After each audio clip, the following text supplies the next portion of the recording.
life is God's gift to you. What you do with it is your gift back to God. Well, in a world where challenges are plentiful, it's easy for us to feel discouraged. Yet with enough guidance and support, most people can achieve more in life than they ever dreamed possible. Well, beyond your fears is everything you ever dreamed of. For the Dr. STEM Show will give the voiceless a voice and the hopeless hope. And now, here she is, Dr. STEM. Hello, before we start the show, I wanted to ask, have you heard of the Empowerment Academy that I just created? Well, if you haven't, this is a platform that has unlimited access that you will have to confidence programs, self-esteem programs, and success building programs, as well as mental health and mental wellness programs.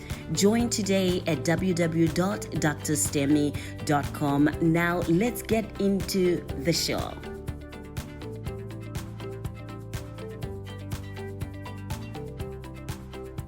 Hello and welcome to another segment of the Dr. STEM Show. I'm so excited because I have a sister who I'm going to be talking to in a little bit.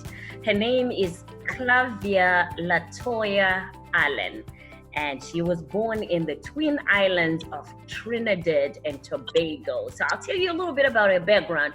But in the meantime, let me welcome Sister Clavia to the Dr. STEM Show.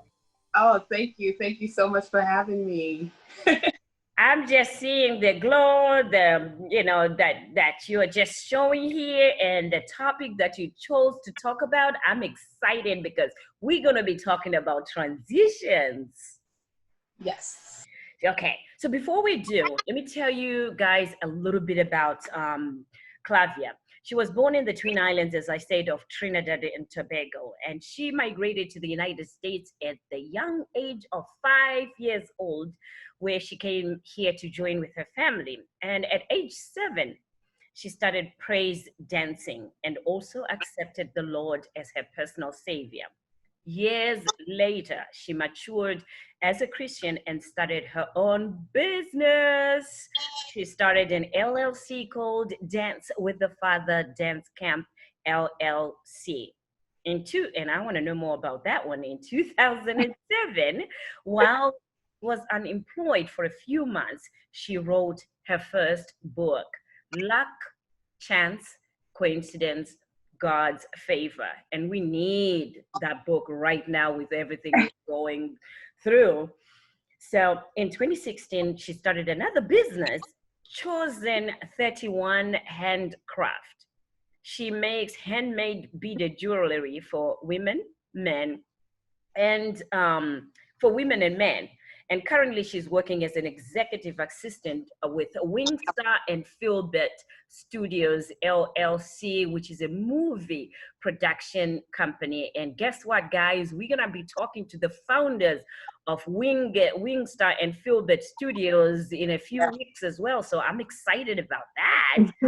And the pride of her joy is being a single mother to her two beautiful boys, Zion and Zaria. Is that boy and girl? Yeah, boy and girl. Zaria's a girl. I thought so, but the way that you sent me the bio, Zaria was a boy as well. I'm like, that sounds like a girl. Yeah, I'm sorry. I was excited. She was excited. So she's a mother to Zion, who's 8, and Zaria, who is 5. Yes. Wow. I thought so. When I read the bio, I said, why does Zaria sound like a girl's name? But hey, I said, boy. So, I'm very excited because, as I said, we are going through a transition period. And I mean, there's so much change after change after change that we have to face right now. So I'm glad that we're going to be talking about transition. So maybe where we can start, right? The book, Luck, Chance, Coincidence, God's Favor. Tell me a little bit about that book, how it started. So, like I said, I was unemployed for a few months. I lost my best friend in February of 2007.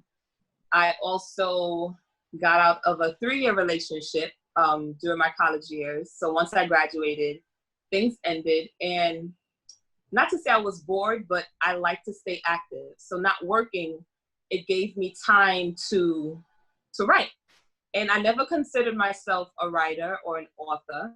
And, you know, I had a composition notebook and I just started to write my thoughts. And it's not a true story, but you can see myself in there. So it's Boy Meets Girl. It's a love story. Boy meets girl on the subway in New York. He's an entrepreneur and she's actively involved in church. And they noticed each other week after week on the train, and they eventually did meet, developed a relationship, but a tragedy happens in the story. So it has to be read, and it has to be continued also. So to be continued. And it's just, the point of the story is love can find us in many different ways. And sometimes we see it as luck. Sometimes we see it as chance or coincidence, but I believe it's normally God's favor. Wow. Yeah, that has to be. And so you just left us hanging so we can really read. So I think even throughout my transitioning right now, I've been kind of brainstorming how I want to continue. So you'll hear from me. It sounds like there's a lot to say now, because even God himself has just shifted all of us to have a whole different part of the next phase of our stories, that it's like, you had planned it one way at the beginning of 2020. It's a whole totally different story right now. Chapter. Yep, things have changed. Things have changed. And I know that you also have published some ebooks on Kindle, right? Recently, yes. I'm interested in this one, Pound Her Story. What is that one about? Okay, so hashtag her story. So, you know, growing up, my mom never really expressed certain things. Even in regards to getting my menstrual, she never said, well, you're gonna expect this. This is why. This is no explanation. And even after giving birth to my son, I'm like, wow, this is not what I expected. And I just felt led to have other females that I knew. When I was pregnant with my son, there were at least 4 of my friends pregnant. And then with my daughter, there were at least 8 of us pregnant at the same time. So I actually made a Facebook page where we were able to share our stories. We had questions. We helped each other out. I started a play date. So, you know, we see it in the white neighborhoods where they would gather, they would go to the park, they would go to the museum. So I'm like, why can't we do this too?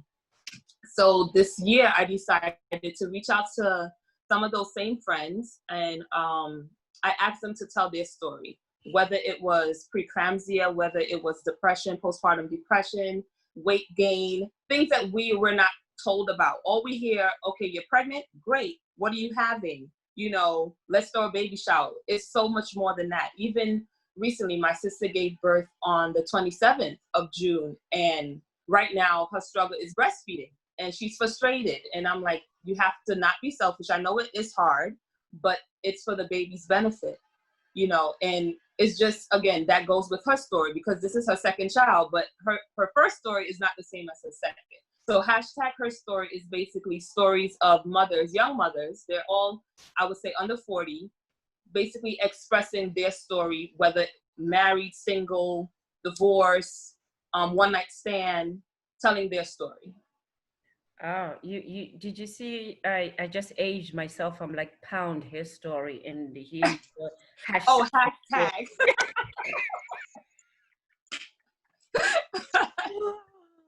That's when you really can tell I'm 55 years old. I'm like, pound, and then you go hashtag. I'm like, oh, it is hashtag.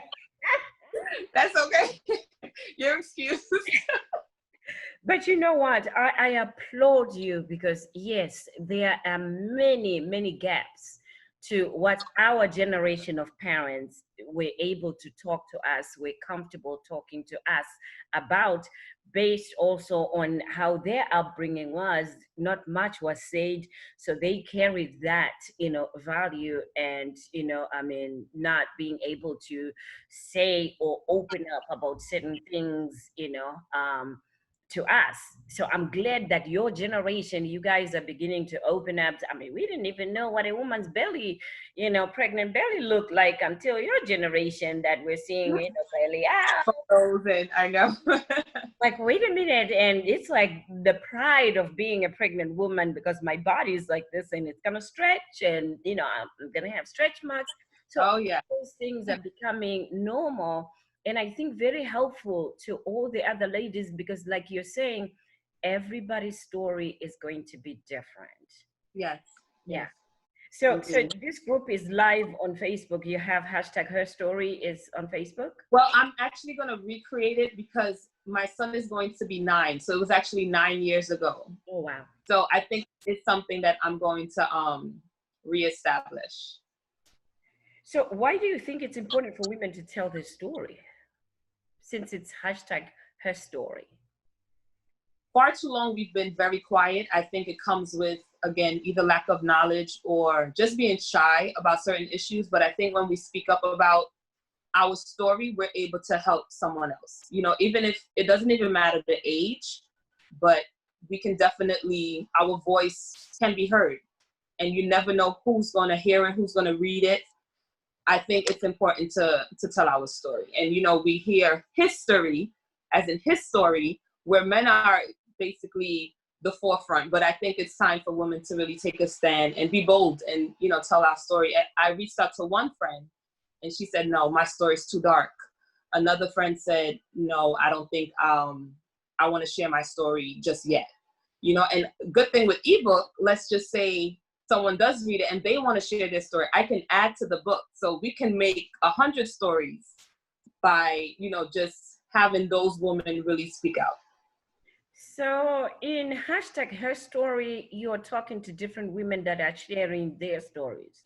Yes. So it's their personal story. So each story, for example, my story, it would say Clavia Allen, hashtag Her Story. And then I will tell my story. We shared photos, whether it was during the pregnancy, in the hospital, and now that our children are of age, we shared those photos. Oh, okay. So it's a personal book where I personally didn't write it, but I did make a few edits. So it's her story. So if you have a friend that maybe want to share her story, then she can be included in the book as well. Oh, okay. All right, Miss Clavia, let's get to the nitty-gritty of our interview. I say the nitty-gritty because, in all seriousness, what's happening right now is, as a mental health professional, I've found out that many relationships, love relationships, marriages are in jeopardy. That means a lot of people are struggling. We have a lot of people that are calling, thank God, for counseling, and they want counseling. So I'm doing a lot of couples therapy, but a lot of them are struggling right now. And there are some that have even gone, unfortunately, for divorce. So I call it the nitty-gritty party, but part of this interview, because we are going to be talking about transitioning life after divorce. Because as you hear in the interview, Clavia is divorced. So we're going to talk a little bit about that, and also her tips on helping those that are in transition, how to move on, and how she has been able to move on.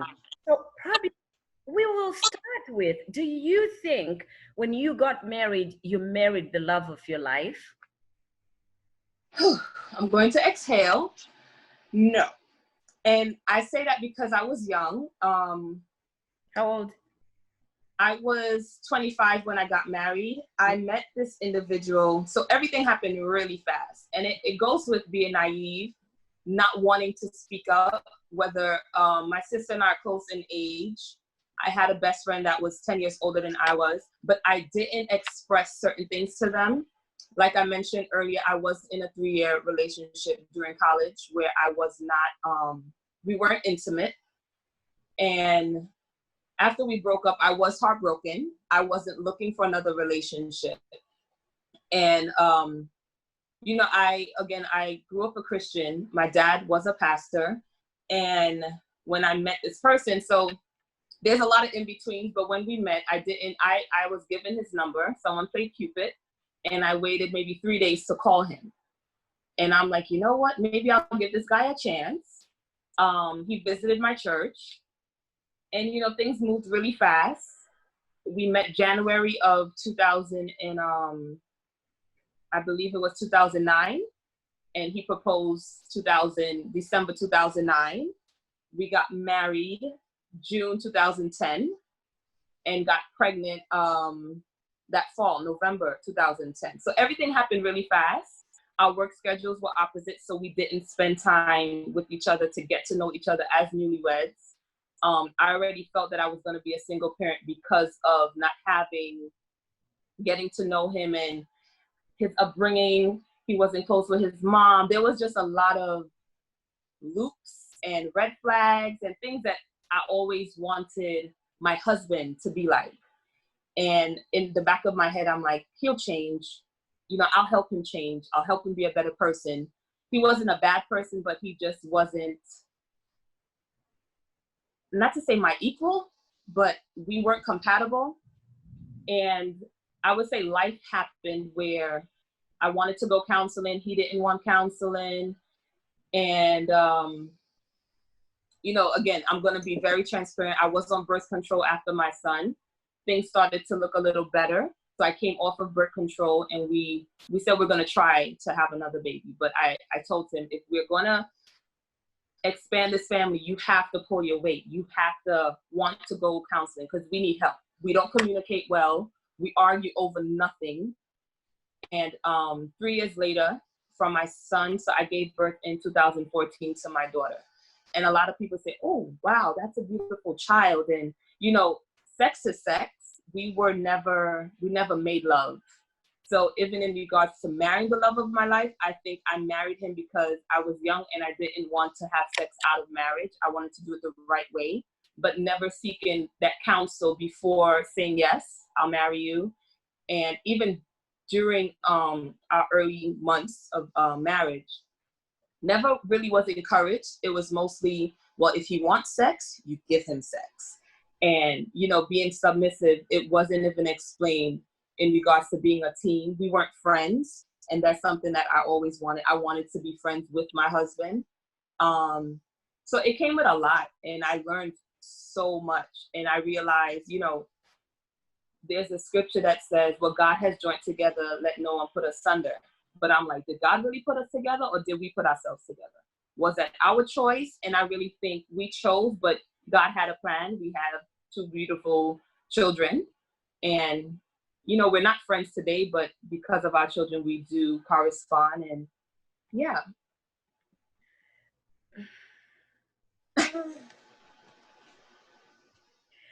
I don't have moments like those on the show. I have many moments like those in my counseling sessions and coaching sessions. But just listening to everything that you said, right? Would you also say that on your part, because I always want, you know, for all of us to own our own, what we did in there so that you don't repeat it. But I heard a couple of things. I heard you saying, I wanted to make sure that if I were to be intimate with this gentleman, I needed to be married because that's what I was taught. So I went into it wanting to get married so that I can make it right that way. If and when we become intimate, it is a union that, you know, it is ordained union because of my upbringing, right? Right. Do you find that also on your part, could we say you also deceived him, because then your reasoning for saying yes was not because I love you and you look like the person that I want to spend the rest of my life with and everything? I mean, that's just my listening to you saying, and hopefully that will help another sister that will say yes, but not for the right reason. And yet, you know, in the long run, we set ourselves up from the beginning. I mean, what's your take?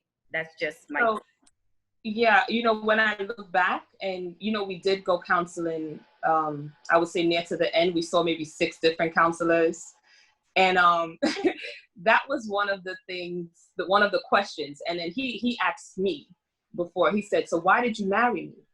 Why did we, and I think a lot of times, because I, what's the word? The word is not at the tip of my tongue, but I basically, oh my God, what is the word? I'm accountable for my actions. Okay. Where I felt where I did him maybe injustice of saying yes, where he could have maybe found someone else, but he was really head over heels.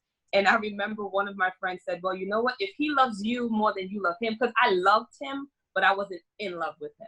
And for me, I didn't want to fall in love. I wanted to grow in love, but we didn't grow. And our growth, even in regards to just maturity, like I matured, because I'm like, even at the end, I'm like, we're not 25 anymore. So you can't expect the person you married to be who I am today.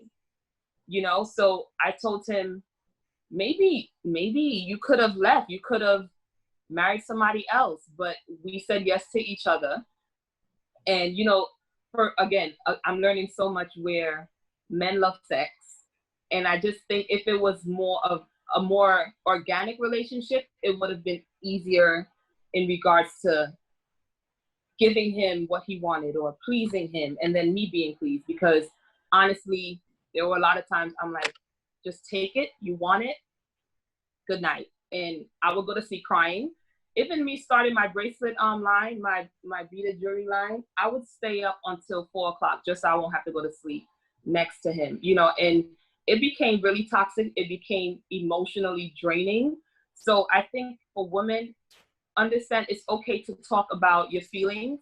It's okay if you're undecisive. Friends in the beginning told me, he's not the man for you. And I didn't want to hear it. I'm like, no, I'm going to marry him. He said, because I'm like, I already said yes. What am I going to say now? I can't turn back. It's embarrassing. We're in the church. I was a leader in the church. So you look at what people think. And, it comes with embarrassment, because I could have broke it off because of the red flags that I saw. But in my head, again, not being open about things as I am now, I'm like, it's going to work. Things are going to change. He's going to mature. He hung out a lot. We partied a lot. He got saved through being with me. So I didn't meet him a Christian. That was another thing, that I wanted to be with a man of God, and he wasn't in the beginning. And yeah, so I think my encouragement for other women is get to know who you're with, be friends, and it's okay to say no. It's okay to let go of what you think you can change, because you can't change someone who doesn't want to change. And in addition to that, I think I want to add on to that to say, know yourself and acknowledge who you are. And at every angle, you have to also analyze the values that you grew up in, and see whether you're still living for your parents and those that raised you, or for yourself. Because I think the struggle that you had, right? It's a struggle for every Christian woman, that, there are values that are expected of a Christian woman. And, sometimes you have to, to be able to talk to the person that you're with and see if you all agree to disagree or agree on certain things. Because then him not having been saved doesn't mean that he wasn't a believer when we really look at it. He right. But he's not baptized in our church, and is not, following our, upbringing or the church that we grew up. Yeah. So all those things at the beginning, if you have parents or people that say, you know what, you're marrying this man, but he's not, of God, or he's not, a match for you, because then he's not, has the same values as you. Sometimes it's worth taking a look at that prior to the marriage happening. And most of the time, it's important too that even when people come for counseling, I want what is best for the two of them. And I also want the other person to be, certain and secure to say, I'm okay with, overlooking what my parents said, because I want to start to build my own life. Because then in the long run, you don't want to have to come back and say, well, I mean, I wish I had stopped this. So given the lessons that you have learned, right? So you get divorced. How long did you get married for? I was married for 7 years, and on the 7th year, my anniversary would have been June 19th. On the 7th year, we actually went away. First time since we got married in 2010. So in 2017, we decided, let's go away. And I was in school at the time. I was doing my master's online, and it was, even that was hard, you know, but I pulled through. And we went away, and that was the breaking point where the trip ended early. And I said, 7 years is completion. I am done. It is finished. And I really made up in my mind, I was done. And there was no fear that I couldn't make it on my own. I stopped thinking what other people would think, because I'm like, my happiness is important. My children's happiness is important. And yes, I was married for 7 years. It wasn't 7 happy years. I wasn't happily married. You know, sometimes when I meet people, it's like, wow, 7 years. I'm like, yeah, I had more bad days than good days, you know, unfortunately. And, you know, I can look back, and again, I think it was lessons learned, you know. So 7 years, and it's been, I think you would say 3 years later, and I'm still standing, still smiling. I'm more confident. Even one of my books of affirmations, from A to Z, I try to say affirmations almost every day. I am beautiful, because I didn't hear those words. I am a queen. I am royalty. You know, just so many things. I love the skin that I'm in, because he had a preference: long hair, straight hair, light skin, you know, and I'm not that. Especially when I went natural. Actually, when we got divorced, I had recently did the big chop. So it's like, oh, you know, but I love myself. And it starts also with self-love, self-care, and being confident, and learning how to communicate openly. So what is your preference? I think, you know, so I don't even know if I have a preference anymore. Maybe growing up, I liked white guys. And the guy that I dated for 3 years, he was white. And we got along really well. We never argued. And my sister used to say, that's a fake relationship. She said, everyone argues. And I'm like, we just got along. We had fun. We traveled. And, you know, even now, I don't have a preference. As long as you're kind, as long as you have some type of God-fearing, as long as you're family-oriented. I have children now, so as long as you love my children, as long as you can acknowledge, you know, I am beautiful, because I am.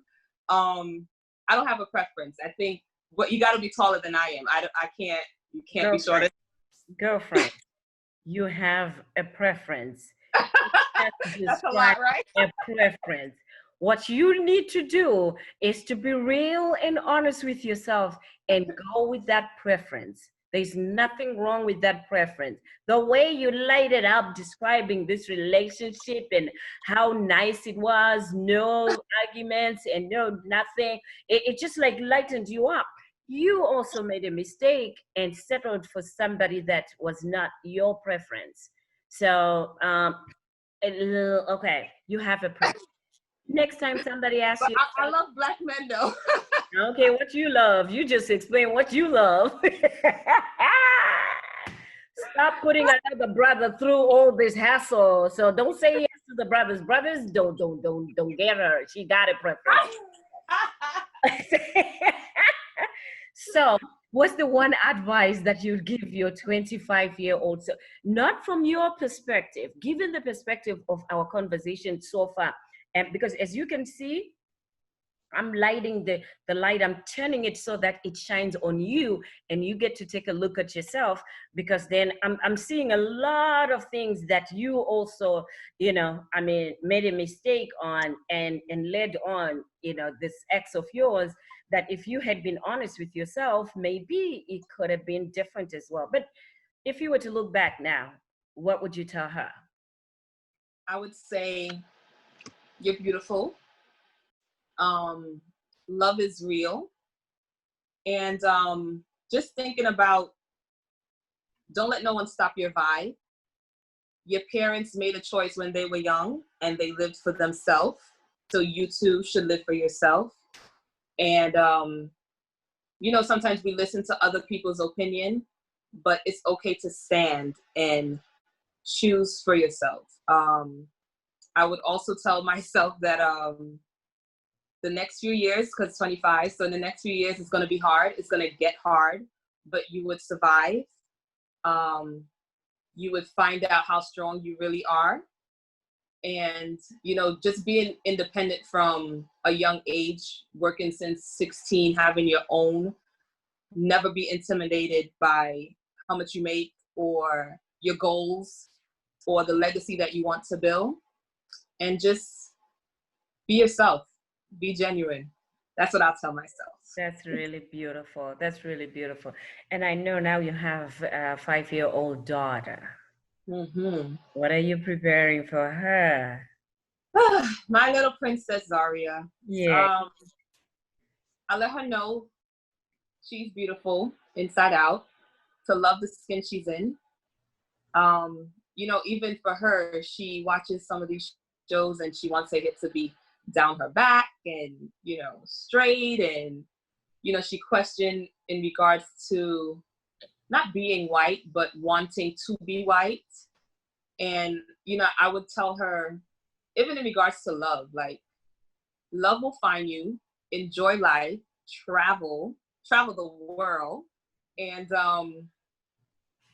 again, going back to my book, things happen. Some people think it's luck, chance, coincidence, but God has favor on us. And I'll let her know she's a queen. That it's okay to talk to me. And, you know, one thing I learned, even in regards to, again, the upbringing of my mom, not having certain conversations until now as an adult, I would be open with her and talk to her and be there for her, and for her to trust her gut, but trust God first and put God first, and he would definitely light her path. How old would she be when you start talking about sex? Good question. You know, I think even about my son, because certain conversations, you know, I co-parent with their dad, and he recently moved, but even before moving, we did alternating weekend. And sometimes when we first started doing it, it was very new. And, you know, I would ask my son, so did your dad talk to you this weekend? He says, no. So the following weekend, did your dad talk to you about life, about, you know, manhood, about your future? No. So I found myself being that person where I'm filling in the gap. And, you know, I want it where I would be open with them, both of them. My son, again, he's older, but even for him, like, he had questions about, you know, his penis, like, why is it hard? And just these questions, I'm like, oh, okay, here we go, you know? And he did see a movie with his friend and it involved sex. So we did, oh, I'm sorry, someone called. Yeah, we did talk about it on the surface. You know, I was like, maybe in a year or two, we will go back to that subject. My daughter has no clue what it is, but my son basically said it's when two people do something nasty. So even that, I explained, it's not nasty. It's something that God created for us to do. And so for my daughter, she's 5, she'll be 6 in August. So I'll probably wait, but certain things I would definitely talk to her about. Cause like even on my monthly, she says, Mom, do you want me to bring you your Pampers? So I'm like, they're not really called Pampers, but you know, she's so innocent to it. So yeah. I would definitely, you know, keep an open mind, and I'll definitely talk to them about life. Okay, so just to help you out, I am an author, and I have authored now over 35 books. 3 of those books I think will be very helpful for you. I have one that says Parenting Teenagers Q&A, which is questions and answers. I have Teenage Girls Q&A, and also Teenage Boys Q&A. And what I did was, because I've been, you know, I had worked with teenagers and parents for over 20 years, and the struggle that you're having is what the parents were saying. I don't even know what to start. I don't know how to start, you know, explaining this, because many are in single parenthood where they're single parenting, right? So what I did was I created those books so that the parents will have the questions that they want to ask them, the teenagers, and you have some of the answers as well as yours. But then for them, they have teen questions that I put in there, and I put the answers. There are Okay. conversation starters, so that if you get them one of those when the time comes and they read that and you say, hey, come on, let's do 5 of those questions. What do you think about what she said? And then you as the mother now add on to yours and say, it's interesting because my mother, never talked to us about this, or this is what I have learned through the years. But then now you have a conversation and it won't be embarrassing because even you will read, some of those answers and it just triggers you to say, oh, okay, I can have this conversation because Right. we're embarrassed about talking about a lot of things because we were not exposed to that openness, you see. Right. Yeah. So, at the end of the interview, I'll also send you the links for those of you that are watching. Those books are found on Amazon.com. You can get, the teenage Q&A, teenage boys Q&A, teenage girls Q&A, and also parenting teenagers Q&A. And I'll have the link as well at the end of the show. So, oh boy, yeah, it's not an easy thing. Okay, so co-parenting. What are some of the challenges that you're having to overcome? What it's always been, communication. That was always our issue, communication. And it's funny that I was on one of your websites yesterday and I saw you mention that one of the biggest issues with marriages is communication. And our communication skills, again, I could be one-sided. I get frustrated when we speak. And, sometimes I just try to relax, but it just always gets elevated. He bought our son a phone just on Saturday, and I'm like, finally, I can just talk through my son instead of having to call him. And, because I have to repeat certain things or explain certain things. But I would say other than the communication, we do a good job. Just in regards to if we have to go on vacation, I'm normally the one to take them on vacation, but in regards to maybe buying a ticket or if he wants to take them away for a weekend, he would ask or just inform me. I know a lot of people have issues even in regards to renewing a passport. I don't have that issue where he don't come or he won't sign the documents. We would do that together. Now that we would be in separate states, we'll see how that goes. Financially, he supports in his own way, not through the courts. But, in certain ways, I am very grateful in regards to how we chose to co-parent. I hope it continues even as our children get older, that, we can remain mature adults, if not for our sake, for their sake. And, they would realize, okay, even though they're not together, there's some type of getting along or, so. It just, I guess, depends on the person. And, he's willing because he said those are his children and he loves them. So thankfully, I don't have that issue where, as some people say, deadbeat dad, or, I don't refer to him as my baby daddy. I just says, my children's father. Yeah. So I have some type of respect for him. So, and I know I took a lot of time. I'm looking at the time. I'm like, oh, look at the time. There are many lessons that this marriage and this divorce has brought to you, and you most likely have gone through, quite a lot to get over the divorce.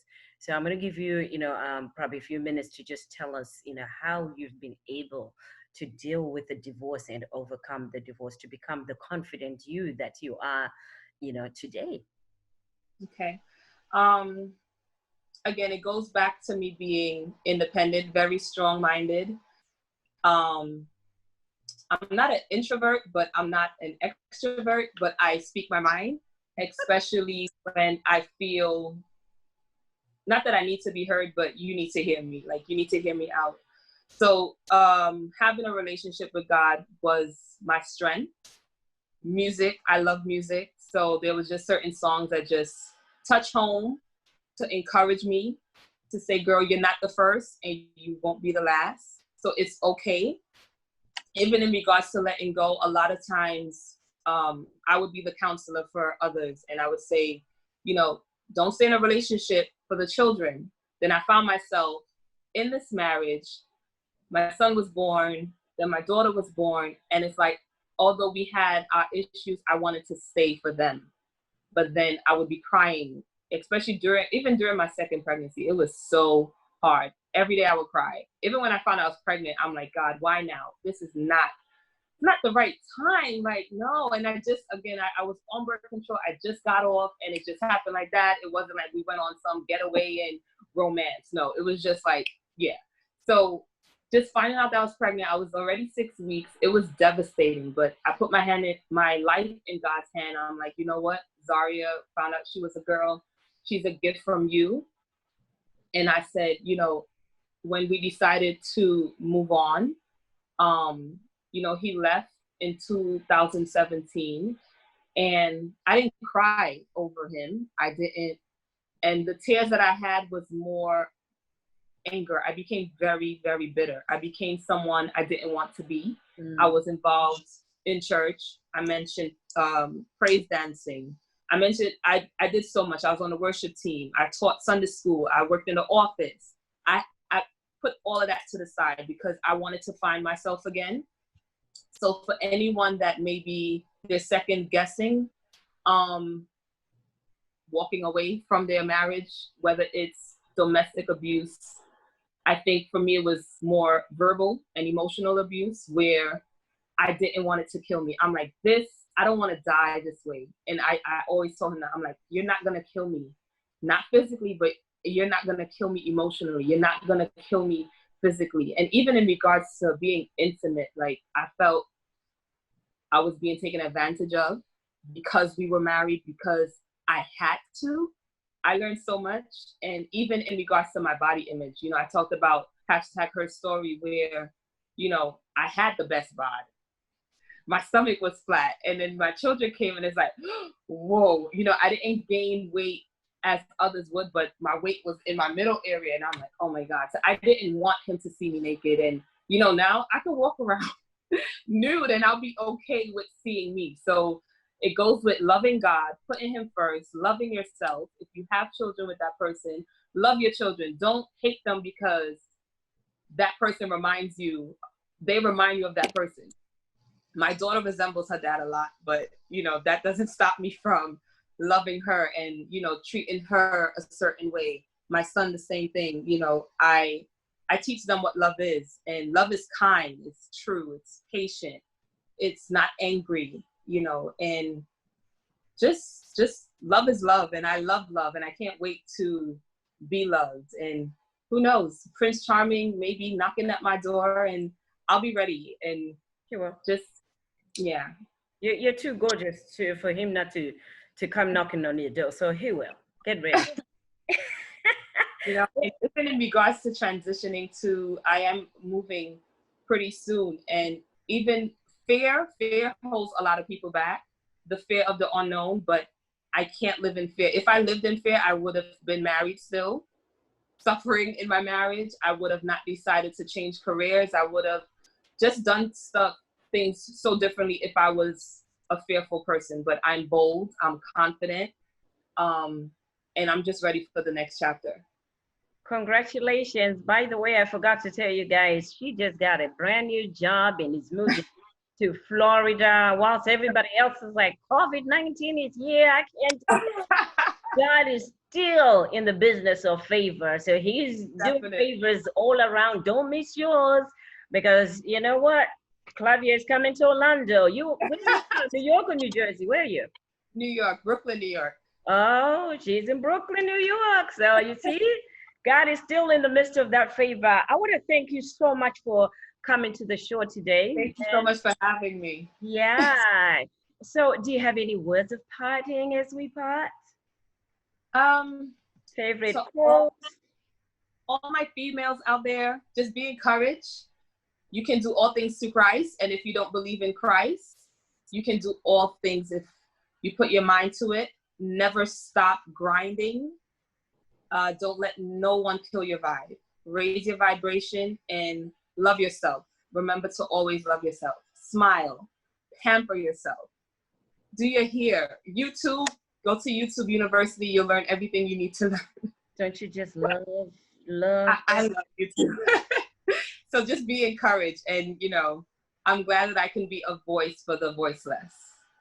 Awesome, awesome. For all of you that will be watching this show, I want to remind you that this is a challenging and difficult time for couples. And yes, sex is the number one disagreement that is happening between couples right now and always. It's always been that discrepancy that happens in a relationship. But let me tell you something.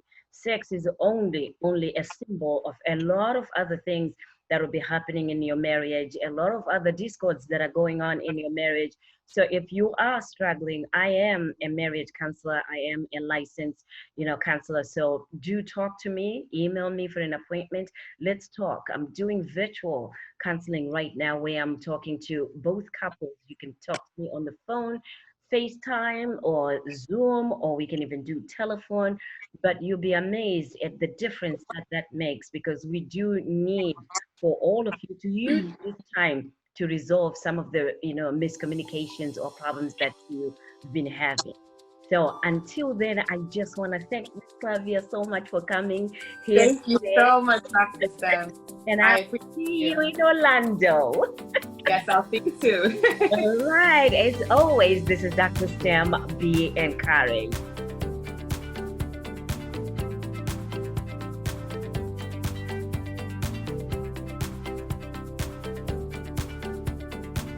You just heard from Dr. Stem. She is opening up an opportunity for you to have unlimited access to Empowerment Hub, filled with life success resources to help you deal with stress, communication, confidence issues, career decisions, business success tips, and more. So now, the only question left is, are you ready? Are you ready to tackle that one thing preventing you from achieving your highest potential? To achieve that one goal you've been chasing, to turn your dreams into reality, to finally keep that promise you've been making to yourself. Let Dr. Stem's programs be your guide to feeling more confident and fearless. Are you ready to become a Premier member for only $27 a month? That's less than a coaching session. Get unlimited access to Dr. Stem's empowerment courses, ebooks, free webinars, and more. Become a member today for only $27 a month.